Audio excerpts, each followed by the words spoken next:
पिछले 3 साल से नीट की तैयारी कर रहा हूं, 4 साल से नीट की तैयारी कर रहा हूं, मेरा सिलेबस तैयार है, सब तैयार है, मैं रिवाइज ही नहीं कर पाता सर हर बार। क्या ऐसा है कि इस कंपटीशन को क्रैक करने के लिए 3 साल का समय चाहिए, 4 साल का? बिल्कुल नहीं, समय उतना ही चाहिए जितना दिया गया है। उसी समय में रैंकर्स निकलते हैं, उसी समय टॉपर्स निकलते हैं, उसी समय में सिलेक्शंस निकलते हैं। कोई अब नॉर्मल बच्चा आके सेलेक्ट नहीं होता है, ऐसा कुछ नहीं है। मैंने ऐसे बच्चों को सेलेक्ट होते हुए देखा है जिनके 10th में 8 CGPA हो या ICSE बोर्ड के हैं तो जिनके 70% हो, 65% हो, और मैंने ऐसे बच्चों को ना सेलेक्ट होते हुए देखा है जिसके क्लास 10th में 10 CGPA रहे हो, 94% रहे हो, 93% रहे हो। सिर्फ और सिर्फ एक आंसर है, कड़ी मेहनत, कड़ी मेहनत, जुझारू मेहनत। जब तुम्हें इस बात का फर्क ना पड़े तुम कैसे कपड़े पहन रहे हो, तुम कैसे दिखाई पड़ रहे हो, जब तुम्हें इस बात का फर्क नहीं पड़े कि चाय ठंडी है या गर्म जो हम पी रहे हैं, तब तुम कड़ी मेहनत कर रहे हो। तुम्हारी जिंदगी में जितनी भी फरमाइशें हैं, जितनी भी ख्वाहिशें हैं, सब उड़ गई हैं, सब ओझल हो गई हैं। ना तुम्हें दोस्ती यारी से मतलब रहा, ना तुम्हें किसी से इश्क मोहब्बत से मतलब रहा, ना तुम्हें इस बात से मतलब रहा कि इस टाइम कौन सी सीरीज आ रही है या मैच कौन सा चल रहा है। अभी IPL होने वाला है, हजारों बच्चे हर साल IPL के चक्कर में अपना कैरियर खराब करते हैं। इनर पीस चाहिए तुम्हें अपने अंदर, इनर पीस। तुम्हें कुछ नहीं करना है, तुम्हें सिर्फ स्टिलनेस ऑफ माइंड चाहिए। क्या चाहिए? Stillness of mind. देखो एक बहुत बड़ा अंतर होता है between doing nothing and having stillness of mind. बहुत बड़ा डिफरेंस है दोनों बातें में। Doing nothing and having stillness of mind. Stillness of mind वाला बच्चा भी शांत होता है, डूइंग नथिंग वाला बच्चा भी शांत होता है। But who is doing nothing, जो बच्चा कुछ नहीं कर रहा है, वो सिलेक्शन नहीं पाएगा। और जो स्टिल है, अपनी चीज पे लगा है, इधर उधर कहीं नहीं देख रहा है, किसी और फील्ड में अभी नहीं पढ़ रहा है, सिर्फ एक चीज को चेस कर रहा है, दिलो जान से रोज अपनी स्ट्रैटेजी को, अपने गोल को, अपने डेली गोल्स को अचीव कर रहा है, वो सिलेक्ट होगा।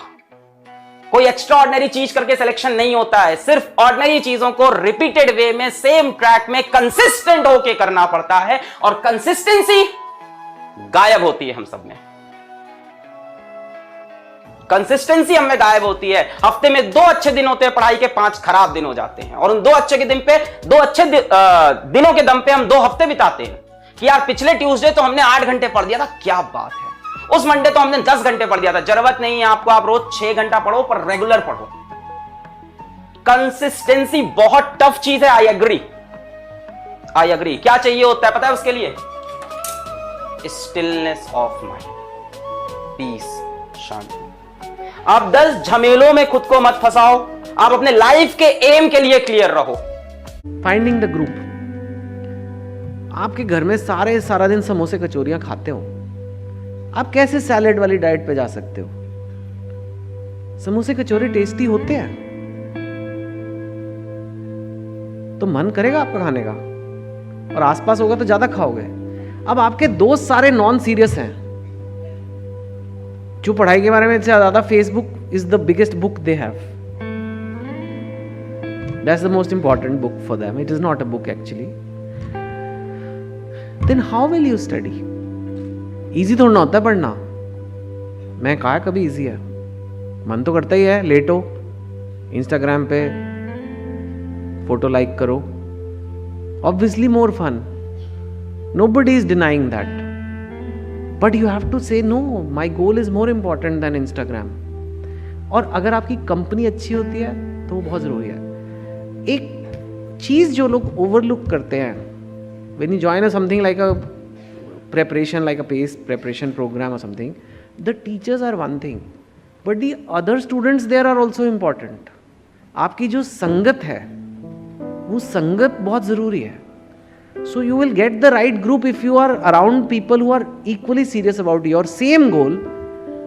You will work better, right?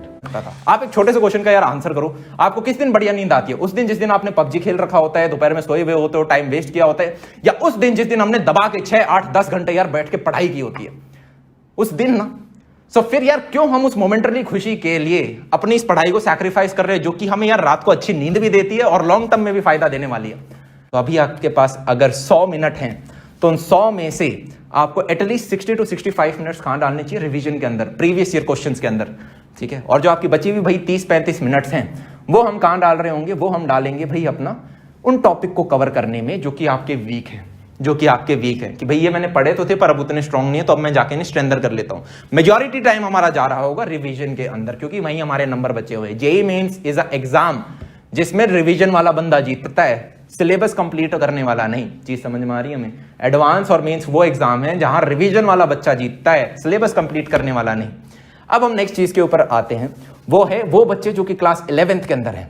Class 11th वाले बच्चों अपने सीनियर से जाके पूछना 12वीं या वो बच्चे जो ड्रॉपर्स हैं कि उनका सबसे बड़ा रिग्रेट क्या है। उनका सबसे बड़ा रिग्रेट ये होता है कि यार उनको क्लास 11th याद नहीं है। वो 12वीं के अंदर आ गए और 11वीं भूल चुके हैं। वो जेईई का मेंस पेपर को देने वाले पर 11वीं याद नहीं है। तो आपके साथ भी यार यही होगा। चाणक्य ने कहा है अगर हम दूसरों की गलतियों से नहीं सीखते हैं तो हमारा स्वयं का जीवन छोटा पड़ जाता है सारे अनुभव लेने के लिए। तो यार अगर आप किसी भी चैप्टर को 11वीं के अंदर 6 बार रिवाइज नहीं कर रहे हो तो एक हाई प्रोबेबिलिटी है आपके वो मेंस में नंबर नहीं लेके आ रहा होगा। 3 बार हर बच्चा रिवाइज कर लेता है, क्लास के बाद, किसी टेस्ट सीरीज में और मेंस से पहले 6 बार आपको रिवाइज करना है।